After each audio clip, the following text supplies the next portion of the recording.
السلام عليكم ورحمة الله وبركاته. الحمد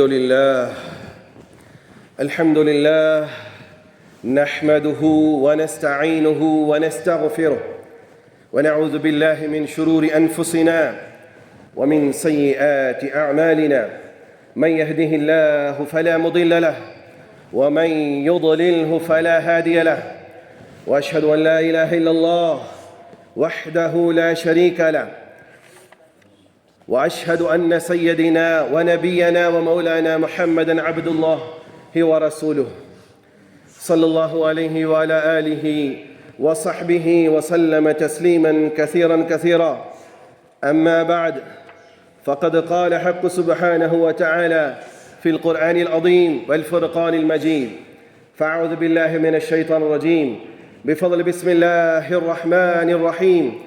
يا أيها الناس قد جاءتكم موعظة من ربكم وشفاء لما في الصدور وهدى ورحمة للمؤمنين. صدق الله العليم. قال رسول الله صلى الله عليه وسلم: بشر المشائين في الظلم إلى المساجد بالنور التام يوم القيامة، أو كما قال عليه الصلاة والسلام: اللهم رب اشرح لي صدري ويسر لي أمري واحلل عقدة من لساني يفقه قولي، ربي زدني علما وارزقني فهما، ربي يسر ولا تعسر وتمم لنا بالخير. புகழும் புகழ்ச்சியும் வல்லவன் அல்லாஹ் ஒருவனுக்கு மாத்திரம் உண்டாகட்டுமாக.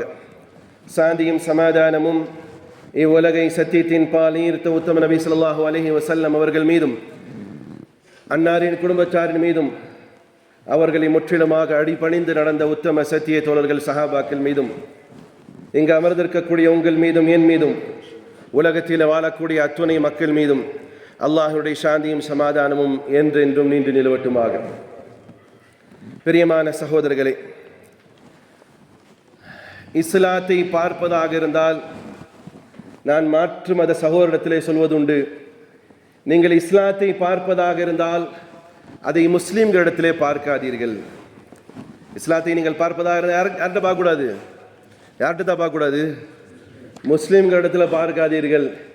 இஸ்லாத்தை பார்ப்பதாக இருந்தால் அல் குர்ஆனிலும் முஹம்மது ஸல்லல்லாஹு அலைஹி வஸல்லம் அவருடைய பொன்மொழிகளில் பாருங்கள். காரணம், இஸ்லாத்திற்கு அப்பாற்பட்ட நிறைய காரியங்கள் இந்த முஸ்லிம் சமூகத்திடத்தில் உண்டு.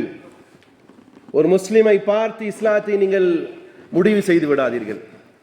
இஸ்லாத்தை பார்த்ததற்கு பிறகு முஸ்லிமை பார்த்து முடிவு செய்யுங்கள், இவன் நேர்வழியில் இருக்கிறானா, இவன் வழி தவறி இருக்கிறானா என்று பாருங்கள். காரணம், உதாரணத்திற்கு சொல்லலாம், வட்டி கொடுக்கக்கூடிய முஸ்லிம் இருப்பான், வட்டி வாங்கக்கூடிய முஸ்லிம் இருப்பான். இது ரெண்டுமே இஸ்லாத்திற்கு ஆகுமானதா? இது ரெண்டுமே இஸ்லாத்திற்கு அப்பாற்பட்டது. அப்போ ஒரு முஸ்லிம் வட்டி கொடுக்கிறான்னு சொல்லி இஸ்லாமியன் ஒருவன் கொடுக்கிறான்னு சொல்ல முடியுமா? இல்லை, அவன் இஸ்லாமிய தோற்றத்திலே கொடுக்கிறான். இஸ்லாம் அவனை தடுக்கிறது. இது ஒரு உதாரணத்துக்கு சொல்கிறேன். காரணம் என்னவென்று சொன்னால், சகோதரர்களே, இஸ்லாத்தை நீங்களும் படிக்க வேண்டும், நானும் படிக்க வேண்டும்.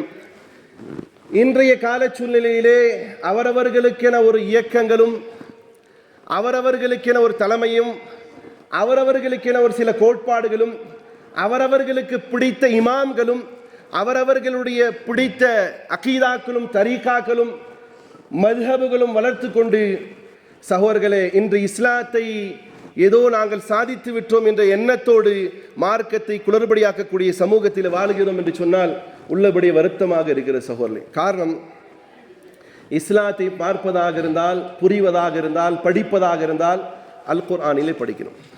அந்த அல் குர்ஆன் தான் எவ்வளோ பெரிய மகத்துவத்தை ஒரு 20 ஆண்டுகளிலே மேற்படுத்தியதை பார்க்கலாம். நீங்கள் பெருமானார் ஸல்லல்லாஹு அலைஹி வஸல்லம் அவர்கள் அடிப்படை எதை வைத்து இஸ்லாமிய அலை பிரச்சாரம் செஞ்சாங்க? இஸ்லாத்தை மக்களுக்கு மத்தியில் நபி ஸல்லல்லாஹு அலைஹி வஸல்லம் அவர்கள் அறிமுகப்படுத்தும் போது எதை அடிப்படையாக வைத்தார்கள்? கட்டுக்கதைகளா, நாடகங்களா, பாடல்களா, அல்லது அழகிய பேச்சு நடைகளா? இல்லையே. எதை வைத்தார்கள்? அல் குர்ஆன். அதனுடைய தாக்கம் எவ்வளவு பெரிது சகோதரர்களே! அந்த குர்ஆனுடைய தாக்கம் ஒரு 20 ஆண்டிலே எங்கே துருக்கி, எங்கே ஓக்சஸ், எங்கே அட்லாண்டிக் கடல், இன்னும் எங்கே ஆசிய கண்டங்கள், அங்கெல்லாம் மிகப்பெரிய அளவுக்கு இஸ்லாம் பரவியது என்று சொன்னால், பெருமானார் ஸல்லல்லாஹு அலைஹி வஸல்லம் அவர்கள் குர்ஆனின் மூலமாக ஒரு புரட்சியை சஹாபாக்களுக்கு மத்தியிலே கொண்டு வந்தார்கள். குர்ஆனின் மூலமாக புரட்சி. புரட்சி என்று சொன்னால் புரட்சிக்கு மீனிங்கே வேற ஆயிடுச்சு. ஏதோ சண்டை போடுறதுக்கு பேர் புரட்சின்னு இல்லை. புரட்சி என்பது உள்ளத்திலே பெருமானார் கொடுத்தார்கள். அந்த புரட்சி உள்ளத்தை தூய்மையாக்குவதன் மூலமாக பெருமானார் ஸல்லல்லாஹு அலைஹி வஸல்லம் அவர்கள் வித்தின் 20 இயர்ஸ் 20 ஆண்டுகள் எப்படி மாறினாங்க. இந்த கரடு முரடான மக்கள், தான் தோன்றித்தனமாக வாழ்ந்த மக்கள், காட்டுமிராண்டித்தனமாக வாழ்ந்த மக்கள், அவர்களுடைய மாற்றம் எப்படி வந்தது? ஒருவனுடைய வீட்டிலே ஒரு முறை ஒட்டகம் குடித்த தண்ணீருக்காக வேண்டி பல ஜெனரேஷன் சண்டையிட்டு கொண்ட சமூகம் மரணிக்கும் தருவாயிலும் கூட தன் தாகத்தை விட தன் சகோதரருடைய தாகம்தான் மேலானது என்றதை உணர்த்திய பெருமானார் ஸல்லல்லாஹு அலைஹி வஸல்லம் அவர்கள். அதை உணர்ந்த சஹாபாக்கள் மரண தருவாயிலும் கூட என் சகோதரனுக்கு தண்ணீர் தேவைப்பட்டால் என்னை விட அவன்தான் மிக அருகதையானவன், தகுதியானவன், அவனுக்கு கொடுங்கள் என்று சொல்லி மௌத்தான சமூகம் எங்க? அதே சமூகம் எப்படி இருந்துச்சு? ஒரு முடக்கு தண்ணி குடிச்சா என்ன செஞ்சாங்க? வம்சங்கள் சண்டையிட்டார்கள். அந்த தாக்கம் என்பது அது அல் குர்ஆனில் இருக்கு சகோதரர்களே. நம்ம அந்த அல் குர்ஆனை எப்படி வச்சிருக்கோம் தெரியுமா? ரொம்ப கேவலமாக இருக்கும். குர்ஆன் இறங்கியது யார் கொண்டு வந்தா? ஜேப்ரகல் என்று அழைக்கப்படக்கூடிய ஜிப்ரீல் அலைஹிஸ்ஸலாத்து வஸ்ஸலாம் அவர்கள் கொண்டு வந்தார்கள். அல்லாஹ் ஒரே அடியாக குர்ஆனை கொடுத்துருக்கலாமா இல்லையா? குர்ஆன் ஒரே அடியாக இறங்க தாங்க முடியாது. தேவைக்கு ஏற்றவாறு கொஞ்சம் கொஞ்சமாக இறக்கியதனுடைய அடிப்படை காரணம் என்ன தெரியுமா? ஒவ்வொரு மூமினும் குர்ஆனை உள்ளத்தில் இறக்கணும். குர்ஆனை உள்ளத்தில் இறக்கணும். கொஞ்சம் கொஞ்சமாக. குர்ஆன்ல இன்னைக்கு எத்தனை பேர் மூமின்கள் அல்லது முஸ்லிம்கள் என்று தன்னை சொல்லிக் கொள்ளக்கூடியவர்கள் குர்ஆனை உள்ளத்தில் ஏற்றவர்கள் எத்தனை? அதனால்தான் அல்லாமா இக்பால் சொல்வார், तेरे ज़मीर पे जब तक न हो नुज़ूले किताब गिरा कुशा है न राज़ी न साहिबे कश्शाफ. உள்ளத்துல பேசணும் குர்ஆன். நமக்கு எப்ப தெரியுமா குர்ஆனுடைய வசனங்கள்லாம் ஞாபகம் வரும்? குடும்ப தகராறு நடக்கும் பொழுது, குடும்ப சொத்து பிரச்சனை வரும்போது, அப்போ இவருக்கு சாதகமாக அமையும்டா குர்ஆனை கொண்டு வர சொல்லுவாரு. இவருக்கு இவருடைய வயிற்றுக்காரமாக பாதகமாக இருந்தால் அந்த குர்ஆன் தேவையில்லை. புரியுதா? இவருக்கு சொத்துல நிறைய கிடைக்கணும்னா கொண்டு வருவாரு. இதே ஒரு பொண்டாட்டிக்கு சொத்துல பங்கு அதெல்லாம் எப்படிங்க? இன்னைக்கு கால சூழ்நிலைக்கு பாருங்க. குர்ஆனை எப்போ கொண்டு வரோம்? மரண வீடுகளிலே கொண்டு வருகிறோம். குர்ஆனை எப்போ கொண்டு வரோம்? சத்தியத்திற்காக கொண்டு வருகிறோம். குர்ஆனை எப்போ கொண்டு வரோம்? மௌத்தாகிற ஆளு ரொம்ப இழுத்துட்டே கிடக்கிறாரு, சீக்கிரம் மௌத்தாகணும்னா ஏதாவது ஒரு வசனத்தை சொல்லுங்க. அஜ்ரத்து உண்டா இல்லையா? சகோதரர்களே, குர்ஆனை உள்ளத்திலே, அதான் இமாம் இப்னு கையும் ரஹிமஹுல்லாஹ் அவர்கள் சொல்கிறார்கள், சிலர்கள் முஸ்ஹஃபை பார்த்து குர்ஆனை பார்த்து ஓதுவது அது பேஜ்களிலே இருக்கக்கூடிய எழுத்து நடையாக பார்ப்பதில்லை, மாறாக அவர்கள் உணர்கிறார்கள் அது ஒவ்வொரு வசனமும் உள்ளத்திலே இறங்குவதாக, அது உள்ளத்திலே எழுதப்பட்டதாக பார்த்து பார்த்து படிக்கிறார்கள். நம்மள எத்தனை பேர் படிக்கிறோம்? இன்னைக்கு ஃபஜருக்கு அப்புறம், ஃபஜரில் இந்த உட்கார்ந்து இருக்கக்கூடிய கூட்டத்தில் எத்தனை பேர் தொழுதீங்கன்னு அல்லாஹ் அறிவான். சரி, ஃபஜரில் இருந்து இது நேரம் வரைக்கும், இன்னைக்கு ஜும்மா நாள் இல்லையா, எத்தனை பேர் குர்ஆன் ஓதுனீங்க? கை தூக்குங்க பாப்பா, கை தூக்குங்கத்தா. இதுதான் இந்த சமூகத்தினுடைய நிலைப்பாடு. ஓதுனாலும் தான் தூக்கிடுங்களே. இவ்வளோ பெரிய சபையில் ஒன்றா கூட இல்லையா? 1 2. ஆனால் குர்ஆனை ஒருத்தர் எரிச்சிட்டார்னா என்ன செய்வீங்க? நீங்கள்லாம் பல்ல எழிச்சு பார்ப்பீங்களா? என்ன செய்வீங்க? போராடுவீங்க, சண்டை போட போவீங்க. ஆனால் குர்ஆனை நம்ம தொட மாட்டோம். சரி, ஒரு வாரத்துக்குள்ளாரையாவது குர்ஆனை தொட்டவர்கள் எத்தனை பேர்? அல்ல அதை தமிழில் படித்தவங்க எத்தனை? மாஷா அல்லாஹ், எத்தனை பேர் படிச்சிருக்கீங்க? தமிழில் அதனை உள்வாங்கிக் கொண்டவர்கள் எத்தனை? அல்லது குர்ஆன் படிக்கும் பொழுது மாஷா அல்லாஹ், குர்ஆனை ஓதும் பொழுது கண்ணீர் விட்டவர்கள் எத்தனை நபர்கள்? சகோதரர்களே, அல் குர்ஆன் இது ஒரு பொக்கிஷமாக அல்லாஹ் கொடுத்திருக்கிறார். ஆனால் இந்த சமூகம் அற்பத்திற்காக மட்டுமே தொடக்கூடியதாக இருக்கிறது. இன்று நடைபெறக்கூடிய ஆயிரம் இஸ்லாத்துக்கு எதிராக நடக்கக்கூடிய பிரச்சனைகளுக்கும் காரணம் குர்ஆனை முதுகிலே தூக்கி போட்டதனுடைய அடிப்படை. இன்னைக்கு நாகரிகம் வளர்ந்தது போன்று இஸ்லாமியர்கள் செய்யக்கூடிய சில சூழ்ச்சிகள் அல்லது சில காரியங்கள் நீங்கள் சமீபத்தில் பார்த்துருக்கலாம். அந்த பொம்பளைங்கள்லாம் வெள்ளை துணி போட்டு தலையை மூடி விடிச்சு ஆடினது நல்லதா கெட்டதா? வருத்தப்பட்டீங்களா இல்லையா? அது வருத்தப்பட்டது போல் உங்களுடைய வீடுகளில் நடக்கக்கூடிய அதுக்கு தப்பு தானே? தப்பா இல்லையா சார்? தப்பு தான். அப்போ மார்க்கம் எப்படி போகுது? அப்போ அரபு லோகத்தை பார்த்து இஸ்லாமை ஃபாலோ பண்ண முடியுமா? அரபை பார்த்து இஸ்லாமை ஃபாலோ பண்ண முடியுமா? எதை பார்த்து ஃபாலோ பண்ணும்? அல் குர்ஆன். அதான் பெருமானார் ஸல்லல்லாஹு அலைஹி வஸல்லம் அவர்கள் சொன்னார்கள், அலி ரலியல்லாஹு அன்ஹு, எனக்கு பின்னால் பெரும் பெரும் ஃபித்னாக்கள் வரும் அலியே, பெரும் பெரும் ஃபித்னாக்கள் வரும். இந்த ட்ரெஸ் அரபு ட்ரெஸ் மாதிரி இருக்குல்ல, இது போட்டவெல்லாம் ஹக்கான ஆளு கிடையாது. இது போட்டாலாம் அவர்கள் எல்லாம் நம்ம ஃபாலோ பண்ண முடியாது. அலி ரலியல்லாஹு அன்ஹு சொன்னாங்க, அலியே ஒரு காலம் வரும், மிக மோசமான ஃபித்னாக்கள் வரும். இது மோசமான அந்த ஃபித்னாக்களுக்கு தீர்வு என்ன அலியே? நபி ஸல்லல்லாஹு கேட்டுவிட்டார். நபியே சொல்றாங்க, அலியே அந்த மாதிரி ஃபித்னாவுடைய காலகட்டத்தில் நீங்கள் இதற்கு தீர்வாக எதை எடுப்பீர்கள் கேட்டுட்டு நபியே அதற்கு பதிலும் சொல்கிறார்கள், குர்ஆனும் என்னுடைய பொன்மொழிகளை எடுத்துக்கொள்ளுங்க, அதுதான் தீர்வு. இஸ்லாத்தை யாரையும் பார்த்து என்ன செய்ய முடியாது? ஃபாலோ பண்ண முடியாது. இஸ்லாம் ஃபாலோ பண்றதா எதை பார்த்து ஃபாலோ பண்ணும்? அல் குர்ஆன் வல் ஹதீஸ், குர்ஆனையும் ஹதீஸை மட்டுமே பார்த்து ஃபாலோ பண்ணும். காரணம், இந்த குர்ஆனை பேசுகிறோம் அல்லது குர்ஆனை நாங்கள் லைப்ரரி வச்சிருக்கிறோம், குர்ஆனுடைய வசனங்கள் ரோடுகள் எழுதி வச்சிருக்கிறோம், அல்லது நாங்கள்லாம் பயான் செய்கிறோம் அப்படின்னு சொல்லிட்டு இருக்கக்கூடியவர்கள் எல்லாம் ஃபாலோ பண்ண முடியாது. நம்ம ஃபாலோ பண்ணுறதா இருந்தால் குர்ஆனும் ஹதீஸும் மட்டும்தான். காரணம் என்ன தெரியுமா? அல்லாஹ் குர்ஆனிலே கூறுகிறான், சூரா யூனுஸ் அத்தியாயம் 10 வசனம் 57 அல்லாஹ் கூறுகிறான், யா யுஹன்னாஸ், ஓ மனித சமூகமே. இது முஸ்லீம்களை பார்த்து மட்டும் சொல்லலாம். யாரை பார்த்து சொல்றான்? நாசனை யார் வருவான்? எல்லா மக்களும் ஒரு உலகத்தில் மனுஷனாக இருக்கக்கூடிய அத்துணை பேரையும் இந்த என்னுடைய பிரச்சாரத்தை கேட்கக்கூடிய மாற்று மத சகோதரர்களே, யா யுஹன்னாஸ், உங்களையும் என்னையும் படைத்த இறைவன் கூறுகிறான், சமூகமே, மக்களே, யா யுஹன்னாஸ், ஓ மனித சமூகமே, கத் ஜாஅத்கும் மவ்இதத்தும் மிர் ரப்பிக்கும், உங்களுக்காக உங்களுடைய இறைவன் இறக்கி இருக்கிறான் ஒரு உபதேசத்தை. உங்களுக்காக உங்களுடைய இறைவன் இறக்கி இருக்கிறான் ஒரு மவ்இதா, ஒரு உபதேசத்தை இறக்கிறான். மிர் ரப்பிக்கும், அது இறக்கியது உங்களுடைய இறைவனாகி அல்லாஹ். சார், மவ்இதா அப்படிங்கிற அந்த அரபி வார்த்தைக்கு தமிழாக்க சொன்ன உபதேசம். உபதேசம்ங்கிறது என்னது? உபதேசம்னா என்னது? நம்ம எப்படி வச்சிருப்போம்? உபதேசம்னா பயான். அதை கேட்கவே தயாராகாத ஒரு பெரும் கூட்டம், அதை கேட்கவே சரி, அதை உட்காந்துட்டு கூட கேட்க தயாரா இல்லாத தூங்கக்கூடிய ஒரு கூட்டம், அல்லது இது என்னத்தடா பேச போறாங்க, எப்பவுமே பேசுற கதை தானேன்று அதனை கவனமாக கேட்காத ஒரு கூட்டம். அசல்ல உபதேசம் என்பது என்ன தெரியுமா? மனிதனுடைய உள்ளத்தை மிருதுவாக்கணும். அது யாரு பேசினாலும் சரி, அது நானாகட்டும் பிறராகட்டும். மவ்இதா, உபதேசம் என்று சொன்னா உள்ளத்தை என்ன செய்யணும்?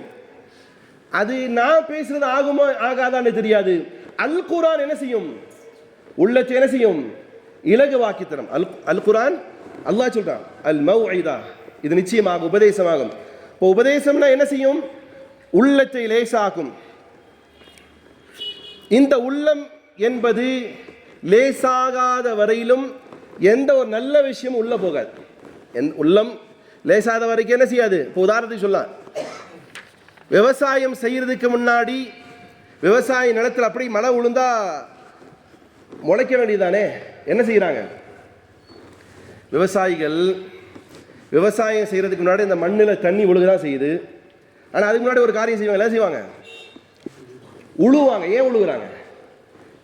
ஏன்னா அந்த மண் மிருதுவாக்கப்பட்டால்தான் விழக்கூடிய தண்ணீரால் மழையால் அந்த பிரயோஜனத்தை பெற முடியும். இல்லாட்டி விட்டுட்டாங்கன்னா என்ன செய்யும்? அந்த மண் இன்னும் கொஞ்சம் டைட்டாகி பிரயோஜனமே தராதாயிடும். அப்போ ஒரு உள்ளத்தை மிருதுவாக்கக்கூடிய தன்மையுடையதான் இது அல் மவ்இதா, அல் குர்ஆன். அந்த குர்ஆன் உள்ளத்தை மிருதுவாக்கிறது. ஆனால் அந்த குர்ஆனை பெற்ற இந்த சமூகம் குர்ஆனை பற்றிய சிந்தனையோ ஓதுதலோ படித்தலோ பிரயோஜனப்படுதலோ உபதேசம் பெறுதலோ பலனடைவதோ என்பது இன்றைக்கு எட்டாக்கணியாக்கப்பட்டது ஒரு சூழ்ச்சியால் சோழ. இதே குர்ஆன் தான் சஹாபாக்களுக்கும் அல்லாஹ் கொடுத்தான். இதே குர்ஆன் தான், இல்லை மாற்றி கொடுத்தானா? சஹாபாக்கள் காலத்தில் இருந்தது வேற குரான், இப்போ இருக்கிறது வேற குரானா? இல்லை மாறிடுச்சு. ஃபஸ்ட்டு செகண்டு தேர்டுன்னு மாறி இருக்குல்ல. இப்போ சில வேதங்கள் அப்படி மாறிடுச்சா? இங்கே மாறிச்சாத்தா? மாறல. அன்னைக்கு உள்ள குரானுடைய வசனங்களை படித்த சஹாபாக்கள் எப்படி இருந்தாங்க? ஒரு உணர்ச்சி பூர்வமாக இருந்தார். இன்னைக்கு எங்கத்தான் இருக்கு? மையத்து மாதிரில தான் கிடக்கிறாங்க. குரானை பற்றி பேசினாலும் குரான் ஓதப்பட்டாலும் மையத்து மாதிரி இருக்கு. காரணம், குரானை உள்வாங்குவதில்லை. குரானை இந்த சமூகம் உள்வாங்குவதில்லை. குரானை உள்வாங்கக்கூடியவர்கள் எப்படி இருப்பார்கள்? அல்லாஹ் குரானையும் சொல்றான். இஸ்லாமிய எதிரிகள் என்பது பெருமானார் ஸல்லல்லாஹு அலைஹி வஸல்லம் காலத்திற்கு பின்னால் அல்லது அவருடைய காலத்திலே கைசர் கிஸ்ரா எல்லாம் இருந்தானா இல்லையா? இஸ்லாமிய எதிரியா சாதகமானவனா? ஹஜ்ரத் உஸ்மான் ரலியல்லாஹு அன்ஹுடைய காலத்திலேயே இஸ்லாமிய எதிரிகள் எல்லாம் என்ன செய்யப்பட்டார்கள்? விழுந்துட்டான். உஸ்மான் ரலியல்லாஹு அன்ஹு கலீஃபா இருக்கும்போதே இஸ்லாத்துக்கு எதிராக இருந்த ரோமரும் கைசரும் கிஸ்ரா என்ன செஞ்சிச்சு? இஸ்லாத்துக்கு முன்னாடி அடிபணிஞ்சிருச்சு. அப்போ இஸ்லாத்தினுடைய எதிரிகள் அன்னைக்கே போயிட்டாங்க. சரி, இஸ்லாத்திற்குடைய மக்களுடைய நிலைகள் எப்படி ஆனதுன்னு சொன்னால், யஹூதிகளுடைய சூழ்ச்சி. யஹூதினா வீட்டில் வந்து யஹூதி ஏதாவது செய்ய போறானா? இல்லை. அவனுடைய கலாச்சாரத்தை அவனுடைய சூழ்ச்சி விளங்கி கொள்ளாத இந்த சமூகம், அதனால அவனை மட்டுமே போட்டுக்கிட்டு நம்ம நல்ல புள்ள மாதிரி இருக்கிறது இல்லை. ஒரு உதாரணத்துக்கு சொல்றேன். அவனுடைய சூழ்ச்சியினுடைய தாக்கம் இந்த முஸ்லிம் சமூகத்திட்ட வந்ததுனால தான் நம்மளே இந்த இஸ்லாமியர்களாக இருக்கக்கூடியவர்கள் நாம் பலகீனமாகிவிட்டோம். சகோதரர்களே, எந்த உள்ளம் அன்றைக்கு அந்த குரானை அப்சர்வ் பண்ணிச்சோ, எப்படி மழை தண்ணீரை பூமி அப்சர்வ் பண்ணி ஒரு புத்துணர்ச்சி பெற்றதோ, சஹாபாக்களுடைய உள்ளங்களும் குரானுடைய அந்த மௌஇதாவை உபதேசத்தை ஏற்றுக்கொண்டு புத்துணர்வு பெற்று மிகப்பெரிய புரட்சியாளர்களாக மாறினார்களோ அல்லது புரட்சி செய்தார்களோ, மனிதன் நேயத்தை புரட்சி உள்ளதாக ஆக்கினார்களோ, மனித நேயத்தை புரட்சியாக கொண்டு போய் மக்களிடத்தில் சேர்த்தார்களோ, அதே முன் சென்ற சமூகம் அவர்களுக்கு கொடுக்கப்பட்ட வேதத்தை புறக்கணித்ததுடைய விளைவையும் அல்லாஹ் குர்ஆன்ல சொன்னார். இன்றைய சமூகத்துடைய நிலைப்பாடுகள் பார்க்கும்போது அப்படியே ஒரு சேர வரா மாதிரி இருக்கும். எப்படி தெரியுமா? சூரா பக்ராவினுடைய 74வது வசனம் அல்லாஹ் சொல்றான், சும்ம கஸத் குலூபுக்கும் மின் பஅதி ذلك فهي كالحجارة. யஹூதிகளுடைய ஆலிம்களை பார்த்து அல்லாஹ் சொல்கிறான். யாரை பார்த்து சொல்றான்? யூதர்களுடைய ஆலிம்களை பார்த்து அல்லாஹ் சொல்கிறான், சும்ம கஸத் குலூபுக்கும் மின் பஅதி ذلك فهي كالحجارة. பின்னர் அவருடைய உள்ளங்கள் கல்லாக மாறிவிட்டது. அவ் அஷத்த கஸ்வா, அவ் அஷத்து கஸ்வா, கல்லல்ல கல்லை விட மோசமானதாகிவிட்டது, கல்லை விட மோசமாகிவிட்டது. وَإِنَّ مِنَ الْحِجَارَةِ لَمَا يَتَفَجَّرُ مِنْهُ الْأَنْهَارُ. அல்லாஹ் குறிப்பிடுறான், மனுஷனே, அவருடைய உள்ளங்கள் கல்லானது மட்டுமல்ல, கல்லுக்கென சில தன்மைகள் உண்டு. கல்லுக்கென சில தன்மைகள் உண்டு. கல்லும் கூட சில நேரங்களே செய்யும், கரைந்து போகும். கல்லும் கூட சில நேரங்களில் அல்லாஹுடைய அச்சத்தால் அழுகும். கல்லும் கூட என்னவாகும் என்பதை அல்லாஹ் சொல்கிறான். وَإِنَّ مِنَ الْحِجَارَةِ لَمَا يَتَفَجَّرُ مِنْهُ الْأَنْهَارُ. சில சமயங்களில் சில பாறைகள் கல்கள் அதன் மூலமாக தண்ணீர் வருகிறது. அப்படின்னு என்ன அர்த்தம்? கல்லும் கூட என்ன செய்யுது? கரைகிறது, அழுகிறது. وَإِنَّ مِنْهَا لَمَا يَشَقَّقُ فَيَخْرُجُ مِنْهُ الْمَاءُ وَإِنَّ مِنْهَا لَمَا يَهْبِطُ مِنْ خَشْيَةِ اللَّهِ وَمَا اللَّهُ بِغَافِلٍ عَمَّا تَعْمَلُونَ. பிறகு அல்லாஹ் சொல்கிறான், சில நேரங்களிலே அதே கற்கள் அல்லாஹ்வுடைய அச்சத்தால் உருண்டு புரண்டு செல்கிறது. சில நேரங்களில் அதே கற்கள் அல்லாஹ்வுடைய அச்சத்தால் வெடித்து தண்ணீர் கொடுப்பதாக மாறுகிறது என்பதாக அல்லாஹ் சொல்லிவிட்டு, وَمَا اللَّهُ بِغَافِلٍ عَمَّا تَعْمَلُونَ. மக்களே, சலாஹுதீன் நீயே, மக்களே நீங்களே, உங்கள் எல்லாம் அல்லாஹ் பாராமுகமாக இருக்கிறான், பார்க்காமல் இருக்கிறான் என்ற எண்ணத்தோடு வாழாதீர்கள். அல்லாஹ் உங்களையும் என்னையும் பார்த்து கொண்டே இருக்கிறேன் என்று அல்லாஹ் சொல்றான். என்ன அர்த்தம்? இதற்கு முன் சென்ற சமூகத்திற்கு அல்லாஹ் வேதத்தை, தௌராத்தையும் இஞ்சிலையும் பழைய ஏற்பாடு புதிய ஏற்பாடு சொல்லக்கூடிய வேதங்களை எல்லாம் அல்லாஹ் கொடுத்து, பைபிள் எல்லாம் கொடுத்து, அந்த மக்கள் அதனை புறக்கணித்தார்கள். அதனை வகுப்பெடுக்கக்கூடியவர்கள், சொல்லிக் கொடுக்கக்கூடிய அவர்களுடைய மார்க்க அறிஞர்கள் அதனை ஒரு பொருட்படுத்தாமல் விட்டதுடைய விளைவு அல்லாஹ் அவர்களை பார்த்து சொல்றான், உங்களுடைய உள்ளங்கள் கல்லை விட மோசமாகி விட்டதான். கொஞ்சம் இந்த சமூகத்தையும் பார்க்கலாம். நம்முடைய உள்ளங்கள் குர்ஆனோடு எந்த அளவுக்கு எஃபெக்டா இருக்குன்னு பார்க்கலாம். நம்முடைய உள்ளங்கள் குர்ஆனோட எந்த அளவுக்கு தொடர்பில் இருக்குன்னு கொஞ்சம் பார்க்கணும் சோர்லே. ஒரு கால் அவர்களும் நம்மளும் ஒன்னாயிட்டோமாங்கிற அச்சம் ஏற்படும் அளவுக்கானதாக நம்முடைய உள்ளங்கள் இருக்கு. அதனால தான் உள்ளத்திலே சாஃப்ட்னஸ் ஏற்படுத்துவதற்காக தான் அல்லாஹ் ரப்புல் இஸ்ஸத் அல் குர்ஆனை ஒரு மௌஇதா, ஒரு உபதேசம் என்பதாக சொல்கிறான். அதனால தான் அல்லாமா இக்பால் சொல்லுவார், இந்த சமூகத்தை பார்த்து ஒப்பாரி வச்சு அழுகிற மாதிரி ஒரு கவிதை, பெருசு, 2 வரி மட்டும் சொல்றேன். மர்சியான்னு சொல்லுவாங்க, அதாவது மவுத்து வீட்டில் ஓதக்கூடிய வார்த்தைக்கு மர்சியா, மவுத்து வீட்டு கவிதை பாடுவாங்க, மர்சியான்னு சொல்லுவாங்க. இந்த சமூகத்தை பார்த்து அல்லாமா இக்பால் ஒரு மர்சியா பண்றார். எப்படி தெரியுமா? இந்த சமூகம் இந்த குர்ஆனை ஒன்று ஈசா அலைஹிஸ்ஸலாமுக்காக வச்சிருக்கிறது. சமூகம் என்ன செஞ்சிருக்கு? மௌத்தான ஆளுக்கு மௌத்து விழுந்தா என்ன கொண்டு வரணும்? ஃபர்ஸ்ட்டு ஒரு ஜூஸு பாகங்களை கொண்டு வந்து ஃபர்ஸ்ட் வைக்கணும் மௌத்துக்கு பக்கத்தில். அப்புறம் என்ன செய்யணும்? இந்த குர்ஆனை வச்சுக்கிட்டு 3ஆவது நாள் பாத்தியா ஓதணும். அப்புறம் என்ன செய்யணும்? 40ஆவது நாள் பாத்தியா ஓதணும், குர்ஆன் ஓதணும் இல்லையா? அதில் என்ன நடக்குது அல்லாஹ்வுக்கு தான் தெரியும். அதோட முடிஞ்சது இந்த குர்ஆன். சில பயலுகம் அவங்களுக்கெல்லாம் மரியாதை கிடையாது. சில பயலுகம் எப்படி வச்சிருக்கானுங்கன்னா, குர்ஆனை மாமியார் வீட்டில் சீதனமாக வாங்கணும். அது எப்படி வாங்கணும்? தலையில் வச்சு வாங்கணும். அது கொண்டு போய் மேலே வச்சானா அவ்வளோதான். அதுக்கப்புறம் அது இவனும் மையத்து, குர்ஆன் அங்கே மேலேயே கிடக்கும். சௌர்லே, அதுதான் சொல்லுகிறார் அல்லாமா இக்பால், வாயிதே தஸ்தான் ஜன் அஃப்சானா பந்த், வாயிதே தஸ்தான் ஜன் அஃப்சானா பந்த் மானா ஊ பஸ்த் வஹர்ஃபே ஊ புலந்த். இன்னைக்கு குர்ஆனை பற்றி அல்லது குர்ஆனுடைய வசனங்களை பற்றி பேசக்கூடிய பிரச்சாரங்கள், பிரசங்கங்களை காட்டிலும் இந்த மக்களுடைய ஃபோக்கஸ் எப்படி ஆயிடுச்சுன்னு சொன்னா, கட்டுக்கதை பேசக்கூடிய ஆலிம் சாக்குடைய பயான் ரொம்ப பிடிக்குது. உண்மையா இல்லையாத்தா? இங்கே போனால் எப்போ பார்த்தாலும் குர்ஆனே பேசுகிறார், இவர் எப்போவுமே ஹதீஸை பேசுகிறார். இதே ஒரு ஹஸ்ரத் நல்லா காமெடியாக பேசுகிறார், உற்றார் கட்டுக்கதை எப்படி விடுறாரு. போன வாரம் சொன்ன, இந்த வாரமும் சொல்கிறேன். அல்லாஹ் வானத்தில் 7ஆவது வானத்திலேருந்து வந்துட்டு இருந்தானாமா, பொஸ்குன அல்லாஹ் வலிக்கு விழுந்தானாமா. நம்ம அப்துல் காதர் ஜீலானி ரஹமுல்லா அப்படியே கையை கொடுத்து பிடிச்சிட்டாராமா. பேசுகிறவன் யாரானா அவன் ஆலிம்சாவாமா. அவன் ஆலிம்சான்னு சொல்ல முடியுமா? சொல்ல முடியுமா தா?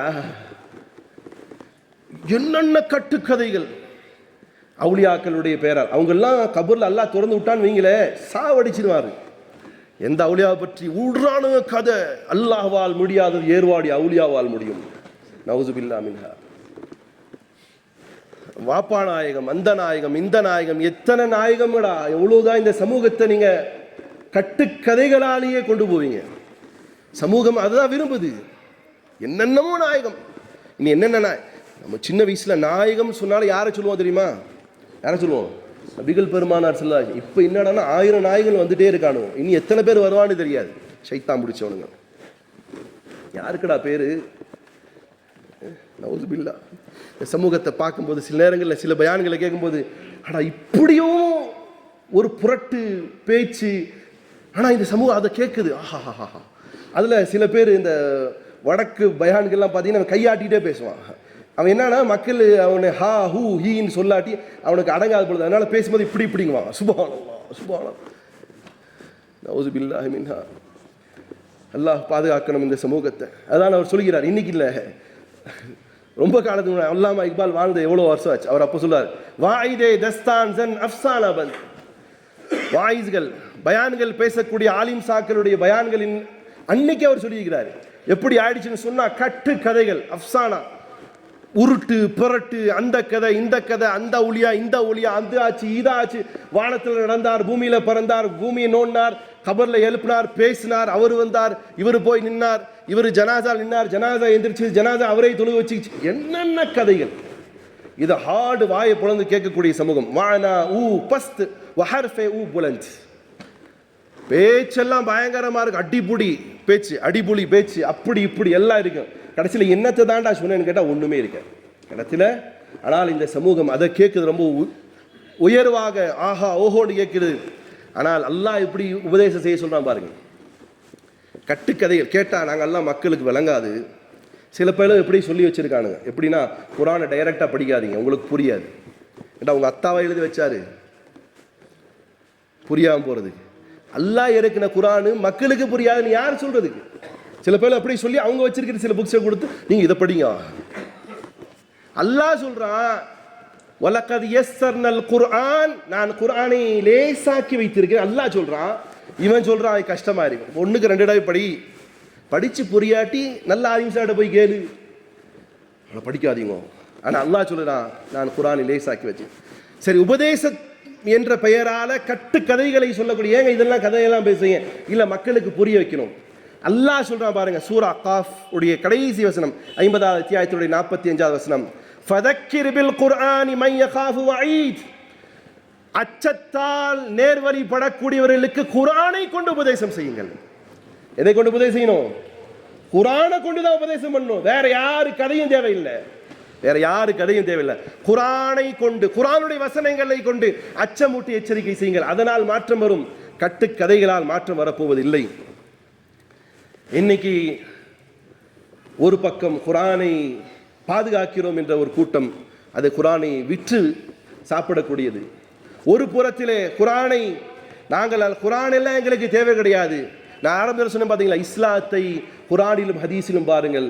சில பேர் சூஃபிசம்ங்கிற பேரை வச்சிருப்பாங்க. அந்த சூஃபின்னு இப்போ நீங்கள் போட்டிங்கனாலே உள்ளே போனதை ஃபஸ்ட்டு வரக்கூடிய எப்படி தெரியுமா, ஒரு நாள் நல்ல முடியை வளர்த்தி பெரிய தாடி வளர்த்தி கையில் என்ன வச்சுருப்பாரு, கையில் ஹுக்கா வச்சிருப்பார்.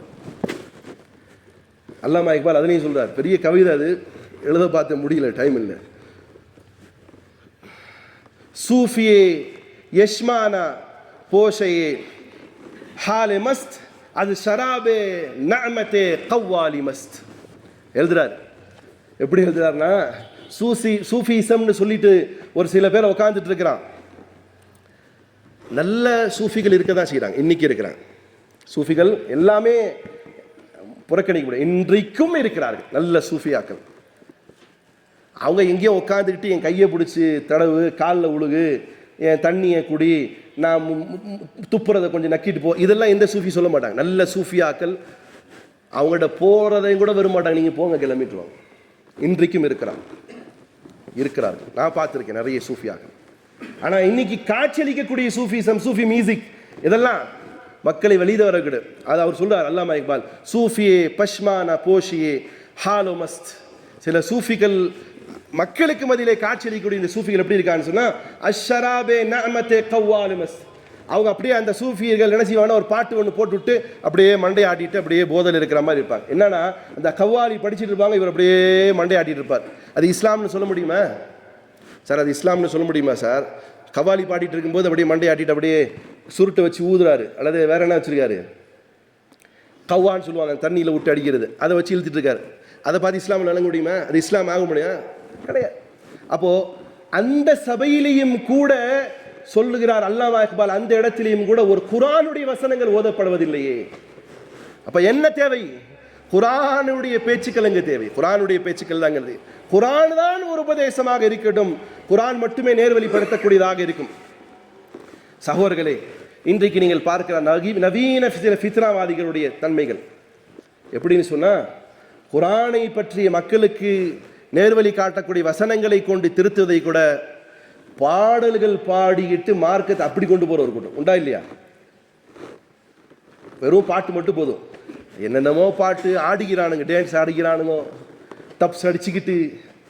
நவுசு பில்லாஹ். இது இஸ்லாம் காட்டினதா? தப்ஸு இருக்கு மார்க்கத்தில், ரைட்டு. அதுக்காக ஆடிக்கிட்டு பாடிக்கிட்டு அது நடந்துக்கிட்டு உருட்டிக்கிட்டு என்ன? அல்லாஹ் சொல்றான் நேர்வழிப்படுத்துவதற்கு மௌவைதா இந்த குர்ஆன் தான்ங்கிறான். ஆனா இவங்க என்ன செய்யறாங்க? பாடல்களை கொண்டு வந்து நிப்பாட்டிக்கிட்டு இதுவே இஸ்லாம் அப்படிங்கிற மாதிரி காட்டக்கூடிய ஒரு கூட்டங்கள்.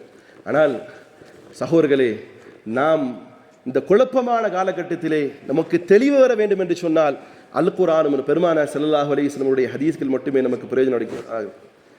நபி ஸல்லல்லாஹு அலைஹி வஸல்லம் காலத்திலும் சபைகள் இன்னைக்கு இஸ்லாம்ங்கிற பெயரால் பாடல்களுடைய கச்சேரிகளை வைத்துக்கொண்டு, அது வெவ்வேறு இசை நிகழ்ச்சிகளான கச்சேரிகளாகட்டும், இல்லை சில பேர் நபியின் மீது பாடல் பாடுகிறோம் சொல்லிட்டு ஒரு கச்சேரிகளை தனிப்பட்ட முறையில் நடத்தக்கூடிய கச்சேரிகளாகட்டும், இதெல்லாம் இன்னைக்கு ஃபோக்கஸ் ஆகுது இஸ்லாம்ங்கிற பெயரால். நபியும் சில சபைகளை நடத்தினார்கள். எப்படியாப்பட்ட சபைகள் தெரியுமா? குர்ஆனுடைய சபைகள் நடத்தினாங்க. எதை வச்சாங்க? குர்ஆனுடைய சபைகள் வச்சாங்க. குர்ஆனை சஹாபாக்கள் இடத்துல சொல்லி ஓத வைப்பாங்க. அப்போ நபி ஸல்லல்லாஹு அலைஹி வஸல்லம் கேட்கப்படும், யார் ரசூலல்லாஹ் உங்களுக்கு தானே குர்ஆன் இறங்கப்பட்டது, நீங்கள் ஏன் எங்களை ஓத வச்சு கேட்குறீங்க? பெருமானார் ஸல்லல்லாஹு அலைஹி சொன்னாங்க, இல்லை, நான் உங்களிலே சிலரை ஓத வைத்து அதிலே நான் பலனடைகிறேன், பிரயோஜனப்படுகிறேன், ஆனந்தம் அடைகிறேன். அப்படி ஒரு நாள் சபை நடக்கிறது. அப்துல்லா இப்னு மஸ்ஊத் ரலியல்லாஹு அன்ஹு அவர்களை பெருமானார் ஸல்லல்லாஹு அலைஹி வஸல்லம் கூப்பிட்டு உட்கார வச்சு, ஓதுங்க அப்துல்லா பின் மஸ்ஊத். பெருமானார் கிட்ட கேட்குறேன், அப்துல்லா பின், நான் ஓதுணுமா? யார் ஓதுங்கள். நபிகள் பெருமானார் ஸல்லல்லாஹு அலைஹி வார்த்தையை கேட்டு சூரா நிசாவை ஹஜ்ரத் அப்துல்லா பின் மஸ்ஊத் ரலியல்லாஹு அன்ஹு ஒரு ஓதுகிறார். ஓதிட்டே இருக்கும்போது, فكيف إذا جئنا من كل أمة بشهيد وجئنا بك على هؤلاء شهيدا. இந்த வசனத்தை ஓதுமனவே நபி ஸல்லல்லாஹு அலைஹி வஸல்லம் சொன்னாங்க, ஹஸ்புக் ஹஸ்புக் ஹஸ்புக், போது போது போது போது, நிறுத்தினார். அப்துல்லா பின் மஸ்ஊத் ரலியல்லாஹு அன்ஹு, அன்றைக்கு சபை எப்படி தெரியுமா இருக்கும்? இன்னைக்கு பயான் கேட்கும்போது நம்முடைய உள்ளங்கள்லாம் வேற இடத்துல இருக்கு. இன்னைக்கு ஜும்மா என்ன ஸ்பெஷல் டிஷ்ங்கிற மாதிரி போகுது நம்முடைய சிந்தனைகள். சஹாபாக்களுக்கு மத்தியிலே அல்லாஹ்வுடைய தூதர் வசனங்களை ஓதும்போது எப்படி உட்கார்ந்துருப்பாங்க தெரியுமா? ஏனோ அவர்களுடைய தலைகளின் மீது பறவைகள் அமர்ந்திருப்பது போன்று உட்கார்ந்துருப்பாங்க. அப்படி என்ன அர்த்தம்? பறவை உங்க மண்டல உட்கார்ந்தா ஆடுவீங்களா, ஆட்டாம வச்சிருப்பீங்களா? சார் புரியுதா இல்லையா? என்ன செய்வீங்க? பறவை பறந்துருக்கூடாது, என்ன செய்வீங்க? ஆட்டம். அப்படி சபையே உட்கார்ந்து இருக்கிறாங்க. அப்துல்லா பின் மஸ்ஊத் ரலியல்லாஹு அன்ஹு ஓதிட்டு வராங்க, فكيف إذا جئنا من كل أمة بشهيد وجئنا بك هؤلاء شهيدا. நபி ஸல்லல்லாஹு அலைஹி போது போது நிப்பாட்டு அப்படின்ட்டாங்க. அப்துல்லா பின் மஸ்ஊத் ரலியல்லாஹு அன்ஹு நிப்பாட்டி பார்க்குறாங்க. சபை எல்லாம் அப்படியே கப்சுப்னு உட்காந்துருக்கு. நபி ஸல்லல்லாஹு அலைஹி அழுதுட்டு இருக்காங்க. காரணம் என்ன தெரியுமா? அந்த வசனத்துடைய அர்த்தம் சொல்றேங்க. فكيف إذا جئنا من كل أمة بشهيد.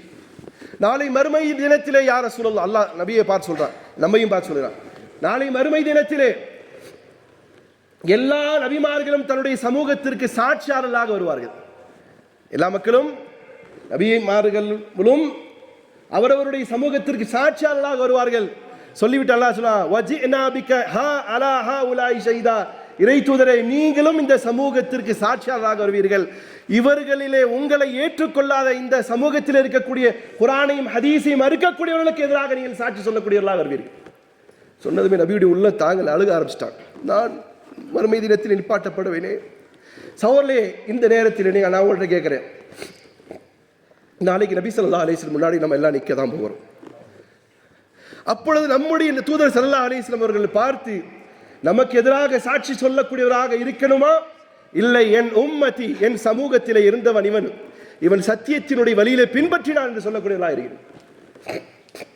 ஏன்னா என்னை உட்பட உங்கள் எல்லாத்துக்கும் யார் சாட்சி சொல்லுவார்? நபி ஸல்லல்லாஹு அலைஹி வஸல்லம்.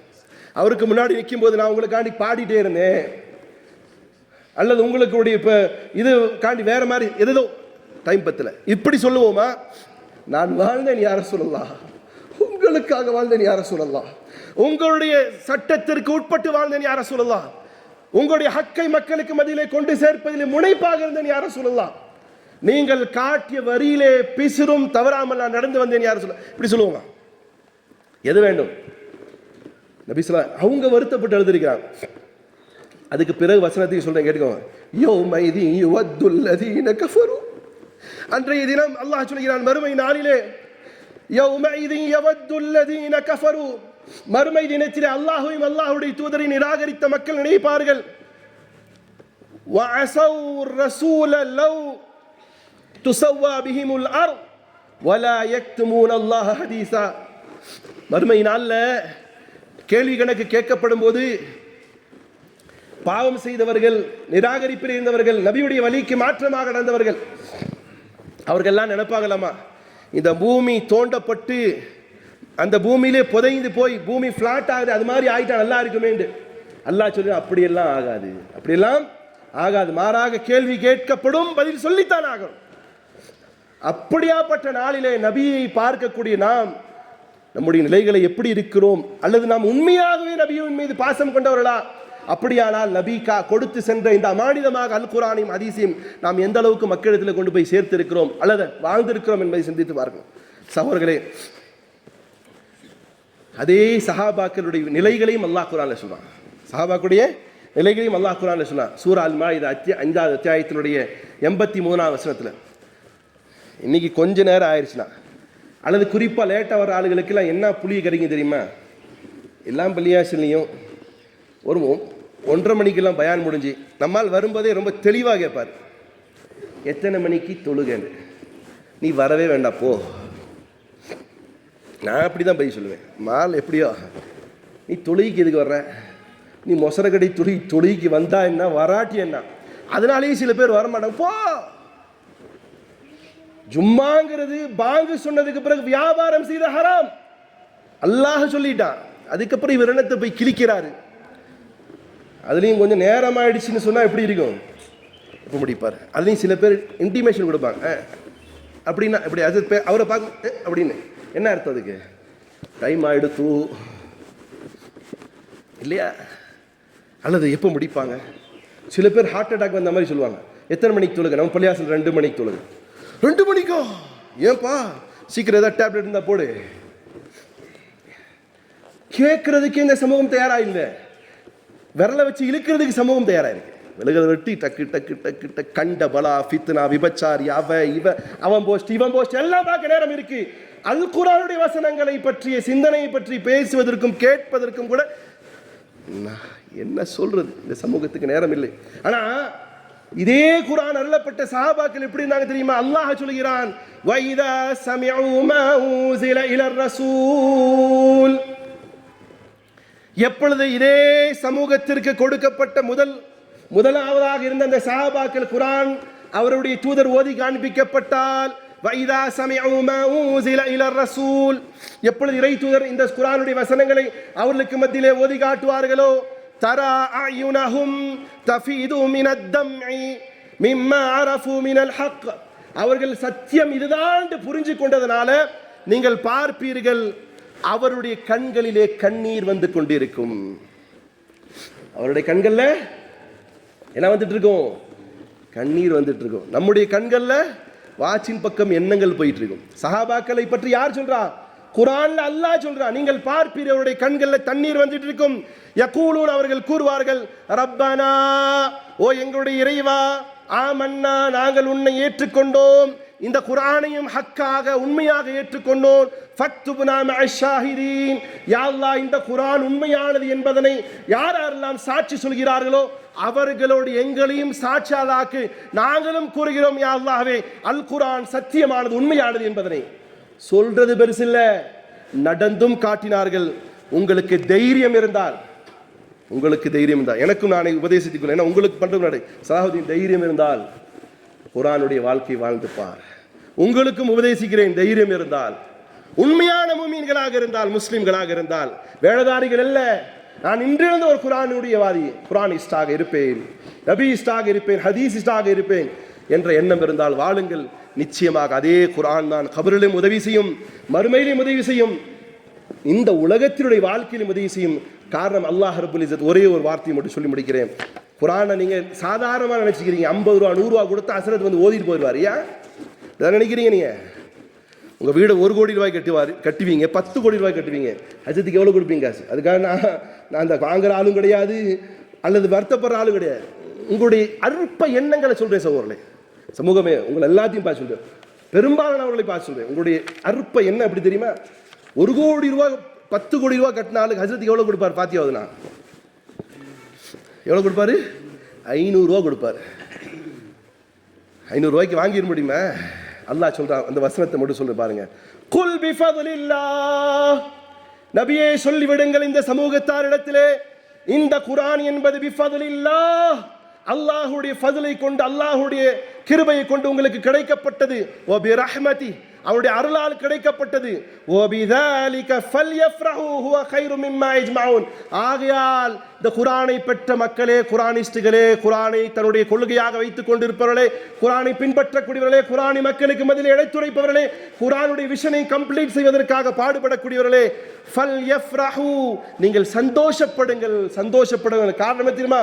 ஹுவ கைரு மிம்மா யஜ்மஊன், நீங்கள் இதற்காக வேண்டி பாடுபடக்கூடியது அல்லது செயலாக்குறது, இதனை மக்களுக்கு மத்தியிலே கொண்டு போய் சேர்க்கக்கூடியது அல்லது அதனை படித்து உணரக்கூடிய, அதில் ஃபாலோ செய்யக்கூடியவர்கள், ஒரு கால் உங்களை விட உங்களுக்கு முன்னால் இருப்பவன் உங்களை காட்டிலும் நிறைய செல்வங்களை சேர்த்து வச்சிருக்கான், காசு பணத்தை நிறைய வச்சிருக்கான்னு சொன்னா, அந்த காசு பணத்தை விட அல் குர்ஆன் சிறந்தது என்று யார் சொல்றான்?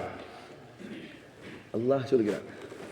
அப்போ நீங்க கோடி ரூபா கட்டின வீடு பெருசு இல்லத்தான், நீங்க 500 ரூபா கொடுத்து வாங்குறீங்க பாருங்க இந்த யாசீன், அது நீங்கள் எத்தனை கோடி கொடுத்தாலும் கிடைக்கப்படாது. சமூகத்தில் அந்த அந்த எண்ணத்தை மாற்றுவதற்காக சொல்றேன். நீங்க இனிமேல் 1000 ரூபா கொடுங்கன்னு சொல்ல வரல. நீங்க உட்கார்ந்து ஓதுங்களேன், நீங்க உட்கார்ந்து ஓதுங்க, நீங்க அதை ஃபாலோ பண்ணுங்களேன், உங்க பிள்ளைகளை உட்கார வச்சு ஓத வைங்களேன், அது எவ்வளவு சிறந்ததாக இருக்கு.